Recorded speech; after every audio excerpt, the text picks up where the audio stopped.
হাইকোর্টের নির্দেশে চিকিৎসক খুনের তদন্তভার হাতে নিয়েই আরজিকর পৌঁছলেন সিবিআইয়ের তদন্তকারী অফিসারেরা। দিল্লি থেকে কলকাতায় পৌঁছেই সিবিআই অফিসারেরা আরজিকর হাসপাতালে পৌঁছে যান। সিবিআইয়ের যুগ্ম অধিকর্তা ডি চন্দ্রশেখরের নেতৃত্বে ওই দলে ফরেন্সিক এবং মেডিসিন বিভাগের আধিকারিকেরা ছাড়াও সাইবার এক্সপার্টও রয়েছেন। এমার্জেন্সি বিল্ডিং এর 4 তলার ঘটনাস্থল সেমিনার রুমে গিয়ে পরিদর্শন করেছেন। নমুনা সংগ্রহের পাশাপাশি করা হয়েছে ভিডিওগ্রাফিও। সিসিটিভি ফুটেজ খতিয়ে দেখেন তারা।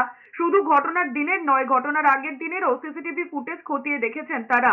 রাত থেকে ভোর পর্যন্ত কাদের আনাগোনা ছিল সেই বিষয়গুলিও খতিয়ে দেখেছেন তদন্তকারী অফিসারেরা। ডি চন্দ্রশেখর বলেছেন, পুরো বিষয়টি তদন্ত করে দেখা হচ্ছে। সিবিআই তদন্তকারী আধিকারিকেরা আরজিকর পৌঁছতেই সেখানকার আন্দোলনকারী চিকিৎসকেরা বিচারের দাবিতে চিৎকার করতে থাকেন। We have taken over the investigation.